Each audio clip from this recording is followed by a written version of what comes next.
Olá! Hoje a gente vai mergulhar em um assunto que está cada vez mais presente no nosso dia a dia: o transtorno do espectro autista.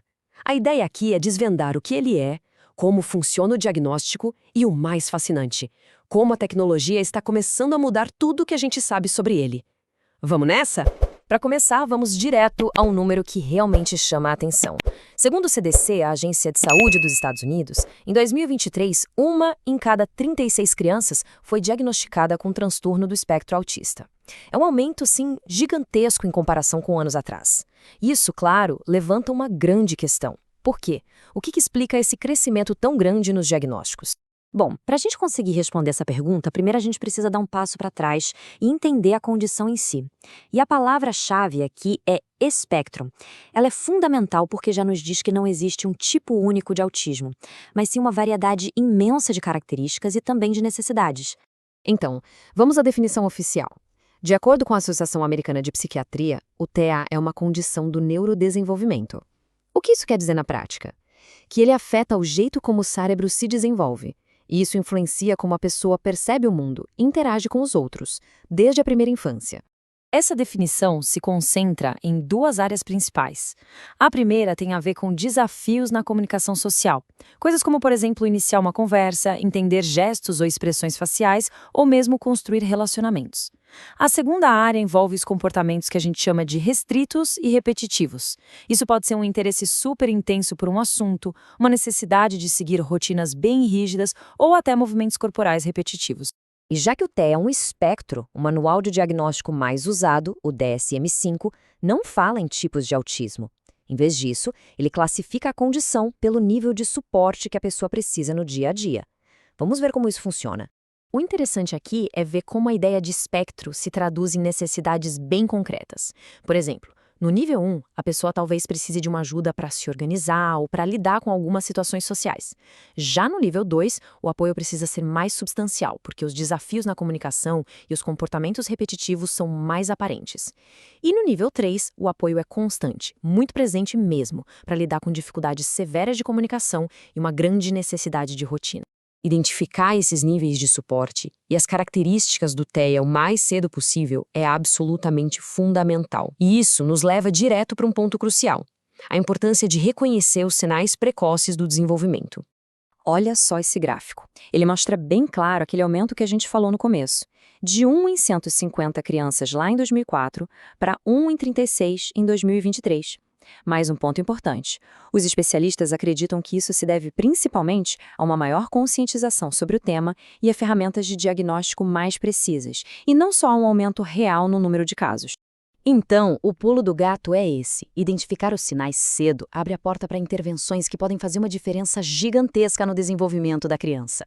O objetivo é dar as ferramentas certas na hora certa para ampliar as habilidades e a qualidade de vida. Certo, mas como identificar esses sinais? Pais e pediatras usam uma espécie de guia, os chamados marcos do desenvolvimento. São basicamente comportamentos e habilidades que a gente espera ver em cada faixa etária. Quando um desses marcos não aparece, isso pode ser um sinal de alerta. Aqui estão alguns exemplos bem práticos.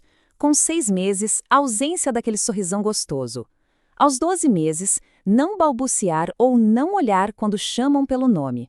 Com 24 meses, ou seja, 2 aninhos, não formar frases curtinhas.